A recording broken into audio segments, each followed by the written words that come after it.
한노만 펜다의 마홍을 대표입니다. 자, 우선 한노만 이 주식 실전 스쿨에서는 이제 TV 방송들을 원래 같이 올렸었다가 이제 TV 방송도 빼고 유튜브 전용 채널만 올리기로 했습니다. 그런 부분 참조해 주시고요. 여러분의 그 궁금증이나 이렇게 어떤 걸 해줬으면 좋겠다, 또는 여러분들 갖고 있는 포트를 좀 어떻게 좀 받았으면 좋겠다 하는 것들은 여기 밑에 번호로 도와주세요. 남겨주시면은 제가 좀 잡아드리고 있습니다. 그거 참조해 주시면 될 것 같고요. 오늘 첫 번째 11월 17일 오늘은 토요일이죠. 네, 오늘 좀 잡아드릴 종목은 여러 가지가 있습니다. 첫 번째 시간은 바로 배터리 관련된 것들 먼저 잡아드리도록 하겠습니다. 네, 어쨌든 종목이 많이 있는데 오늘 MPC에 대해서 알아볼 거예요. MPC 최근에 급등했죠. 자, 차트 보시면 쭉 올랐다가 쭉 내렸다가 쭉 오르는 듯 하다가 쭉 내렸다가 갑자기 전 고점 라인을 바로 하루 만에 찍었습니다. MPC 뭐 하는 곳이냐? 자, 폐배터리라고 여러분이 생각하시면 되는데, 이게 사실 이 스위스의 노스볼트라는 그 기업이 있어요. 그 기업이 이제 폐배터리 재활용 시장에 이제 진입을 한다는 소식과 함께 이제 폐배터리 재활용이 굉장히 앞으로 전망이 좋다. 자, 생각을 해볼게요. 폐배터리라는 건 뭔가요? 배터리를 어느 정도 쓰다 보면은 이제 못 쓰게 되죠. 그래서 교체를 해야 되는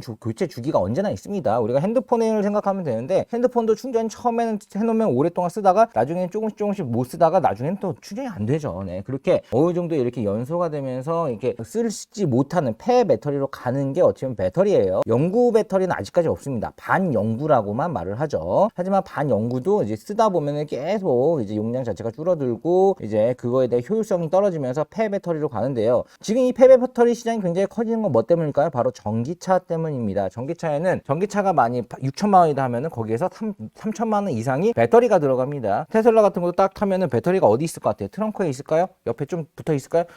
내가 딱 타는 곳 밑에 바닥에 다 배터리가 깔려 있다고 보면 됩니다. 굉장히 많이 깔려 있어요. 자, 그렇기 때문에 이 배터리가 이게 자동차 한 대에서 나오는 것도 굉장히 크겠죠. 배터리가 많이 들어가기도 하지만 폐배터리율도 굉장히 높겠다. 이게 어떻게 보면 미래의 성장 사업이다. 폐배터리를 어떻게 보관하고 어떻게 활용할 것인지가 또 우리가 갖고 있는 인류의 숙제가 아닐까라는 말이 나옵니다. 제가 이거 하니까 생각나는 게, 예전에 커피를 우리가 많이 먹게 되는 시즌에 이 커피 가루를 가지고 뭘 할 수 있을까? 커피 가루를 가지고 비료를 만들어 볼까? 뭐 하는 여러 가지 시도들이 있었어요. 그런데 그런 것들은 다 실패했습니다. 비료를 만들었는데 소들이 먹고 잠을 못 잔대요. 그래가지고 살이 더 빠진다고 합니다. 그래가지고 그것도 실패하고 막 여러 가지. 그러니까 뭐든 폐배터리나 이런 것도 마찬가지로 이거에 관련된 것들을 사업화딱 시킨다는 게 어쩌면 쉽지 않은 거다라는 걸 예를 든 건데, 여튼 그렇습니다. 자, 그러면 지금 현재 그러니까 NPC 같은 경우는 지금 현재 이제 현대글로비스와 전기차 배터리 전용 용기를 공동 개발하고 특허를 취득한 바가 있습니다. 자, 그러면 여기에 대해서 좀 더 최근 기사를 통해서 좀 알아볼게요. 자, 이게 갑자기 어떤 이슈가 있어서 간 게 아니라 최근에도 좋은 모습을 보이고 있어요. 한 일주일 동안 쭉 5천에서부터 7천원까지 50%가량을 거의 일주일 만에 올렸는데, 이게 뭐 앞으로 어떻게 될지 또 지속 가능한지 이 부분을 좀 체크해 보도록 하겠습니다. 우선 지금 요 MPC 같은 경우는 이제 현대글로비스랑 연관이 되어 있고, 이것도 처음 나와요. 네이버에다가 MPC. 여러분들이 이렇게 어떤 종목에 대해서 그냥 막 사는 게 아니라 좀 알아보고 사는 방법들도 좀 알려드린다는 의미에서 들어갑니다. 자, MPC 주식회사 딱 보면 여기에 이제 사이트 딱 들어갑니다. 그러면은 여기서 기업 정보, 50년간 축적된 노하우를 바탕으로 물류 환경의 창조. 우리나라 범용 플라스틱을 선도한 MPC. 그러니까 범용 플라스틱으로 시작을 하는 기업이죠. 그리고 컨테이너는 팔레트 제품 궤도 물류 표준화 시스템 구축. 이것도 뭐 어쨌든 뭐 담는 거. 자, 2006년 6월 현재는 22,500톤 사출기 2개를 추가 증설하였다. 뭐 그러니까 사출기 내는 거니까 꽤 많이 이제 생산력을 키웠다라고 보시면 되고요. 그러면 제품을 한번 봐보도록 하겠습니다. 제품 MPC 자동차 창조를 상자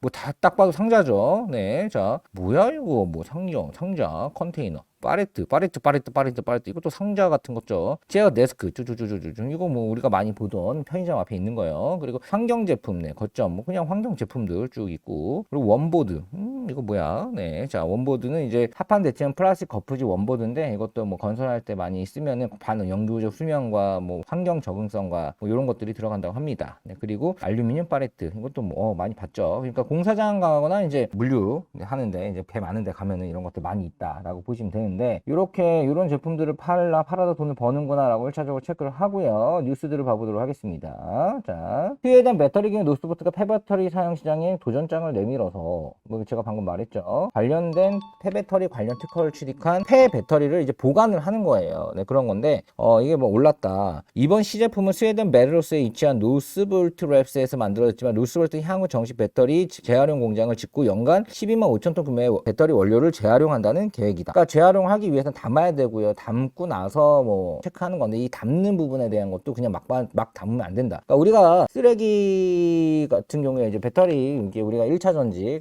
그냥 건전지죠. 건전지 쓰고 그냥 안 버리죠. 쓰레기통에. 진짜 무개념 아닌 상황에 안 버려요. 건전지 통에다 버립니다. 그런 것들도 재활용하기 때문인 건데요. 사실 2차 전지든 1차 전지든 이 배터리를 이제 잘 보관을 했다가 이걸 대해서 재활용이 필요한 부분들을 재활용하는 기술들은 어찌 보면 환경적으로도 상당히 앞으로 지향해야 될 부분 아닌가라고 보시면 될 것 같습니다. 그리고 시장조사업체 가이드하우스 인사이트에 따른 폐배터리 재활용 시장은 올해 뭐 이제 1.2 기가와트 규모에서 230년까지 그러니까 거의 100배 이상 성장할 거다. 2030년까지 10년 안에 100배 이상 성장할 거다. 이거는 전기차가 이제 커진 만큼 그만큼 이 시장도 커질 거라고 말을 하는 거죠. 사실 MPC는 이제 현대글로비스와 전기차 배터리 전용 용기를 공동 개발하고 전기차 배터리 전용 용기를 공동 개발 특허를 취득한 바가 있죠. 기존 대비 3배 이상 배터리 운송 효율성이 증가해 업계에서는 국내 최초 전기차 폐배터리 전용 플랫폼 역할을 수행할 것으로 전망하고 있다. 자, 그러면 이게 지금 현재 매출이 나와가지고 이 NFC를 견인하고 있냐? 아니에요.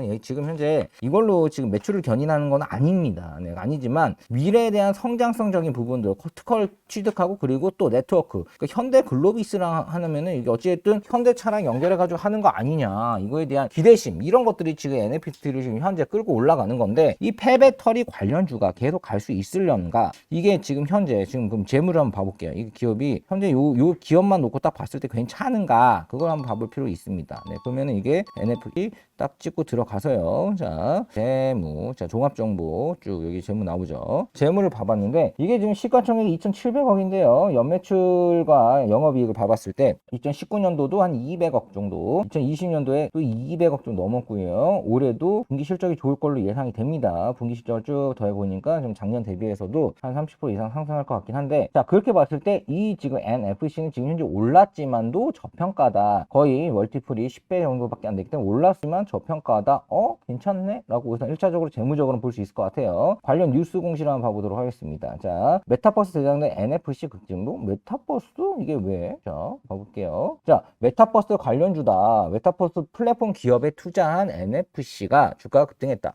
플랫폼 사업에 투자를 했구나 이렇게 아시면 됩니다. 여러분들도 이렇게 이제 뭐 알아가는 방법들을 제가 알려드리는 거예요. 그러니까 지금 현재 이 NFC는 폐배터리 관련된 것도 있지만 메타버스 그러니까 메타버스 플랫폼 기업에 투자를 한 투자 업체로서도 지금 이게 또 급등을 하고 있다. 왜냐하면 메타버스에 관련된 모든 것들이 다 올랐죠. 이 시장의 수급의 중심에 있어요. 지금 메타버스 뭐 NFT 이런 것들이 다 수급의 중심이 있기 때문에 거기에 투자를 했다는 거는 또 쭉쭉쭉쭉 얘가 또 굉장히 좋은 평가를 받을 수 있든 뭐 그런 포인트이긴 맞는 것 같습니다. 자, NFTC는 메타버스 플랫폼 기업 맥스트 상장을 하루 앞두고 맥스트 관련 기업이라는 점이 부각되면서 좀 오르고 있다. 근데 봐봐요. NFC 장에서 엔코어 벤저스가 맥스트의 지분 0.3% 보유하고 있다는 소식. 자, 굉장히 조금 갖고 있죠. 0.3%면은 사실 제가 살려고 해도 살 수 있습니다. 그러니까 이게 굉장히 좀 많이 갖고 있는 건 아니에요. 네, 그런 상황이고 또 봤을 때 희망 공모가 얼마고 자, 지금 요게 맥스트 청약이 흥행하면서 메타버스 관련 주도 뭐 그렇다. 지금 여기서 제가 종합적으로 말씀을 해드리겠습니다.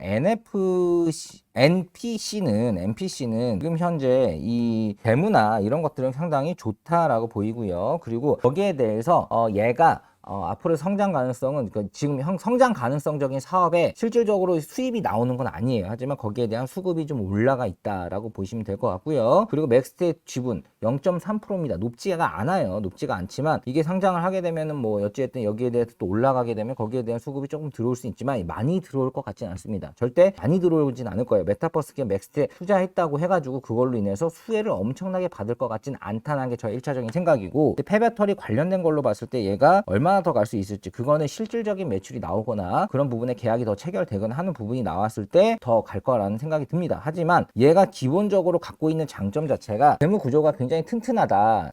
그리고 어차피 물류 사업이나 이런 팔레트나 이런 것들이 계속 지속적으로 지금 니즈가 많아지거든요. 이게 굉장히 많아져요. 지금 현재 물류 대란입니다. 대란인 상태에서 이런 컨테이너에 관련된 물류들 뭐 이렇게 박스들 이런 것들이 상당히 앞으로도 시장 자체는 좋다. 그러면 기본적 분석으로 봤을 때 기업이 건실하게 어느 정도의 캐시 파워를 가지면서 쭉쭉쭉 갈 가능성은 굉장히 높다라는 게 저의 1차적인 평가입니다. 그러면 이 가격 여기서 돌파를 할지 안 할지, 자 요거는 눌림에 들어가도 괜찮을 것 같아요. 자 바로 여기서 그냥 몰라 하고 단기적으로 들어가기보다 눌림에 들으니까 계속 올랐다가 내렸다가 올랐다가 내렸다가 올랐다가 내리고 또 올랐죠. 분명히 내려올 겁니다. 네, 그렇기 때문에 이게 뭐 그냥 여기서 돌파하고 위메이드처럼 쭉쭉쭉 간다? 그건 뭐 남의 거죠. 네, 그렇게까지 살 필요는 없고요. 눌렸을 때 6,500원 이하에서 6,500원에서 5,500원 라인업, 이 라인업에서는 매수를 하면은 좋을 것 같다. 네, 좀 약간 깔아놓고 사는 개념이죠. 그렇다면은 이건 8,000원 한번 돌파할까요? 네, 제가 봤을 때는 한번 이렇게 눌렸다가는 또 눌렸다가 튀겨요. 그러니까 얘는 기본적으로 본인의 특징이 있습니다. 쭉 갈 땐 모르겠지만 여기서부터는 진짜 올랐다가 눌렸다가 올랐다가 눌렸다가 올랐다가 눌렸다가 이제 61선 기준으로 쭉 이렇게 가고 있는 모습이 있는데, 충분히 눌리는 포인트들이 꼭 나와주니까 안 눌리면 굳이 안 산다는 생각하고 6,500원 이하로 6,500원에서 5,500원 라인, 요 라인으로 눌리면은 땡큐 하고 좀 사셔도 8,000원 이상, 그냥 1차적으로 저는 8,000원 볼 것 같은데, 만약 5,500원 사서 8,000원 먹으면은 그래도 한 30% 정도 되잖아요. 나쁘지 않아요. 네, 그렇기 때문에 그런 식으로 접근을 하면 괜찮다. 왜냐? 기업 자체가 개 잡주는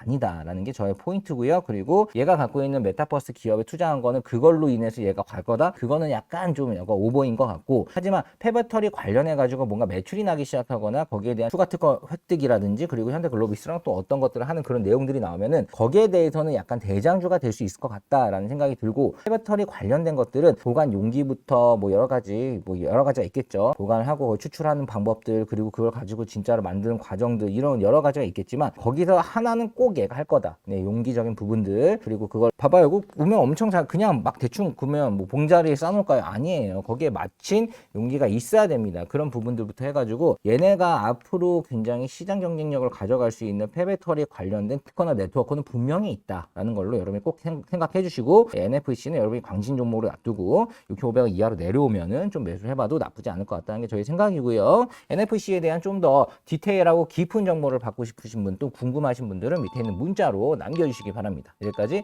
한누마 펜다의 NFC 편이었습니다. MPC 편이었어요. 자꾸 말이 헷갈려. MFC, NFT가 하도 요즘에 많이 말을 하다 보니까 MPC 편이었습니다. 마음을 좁혔습니다.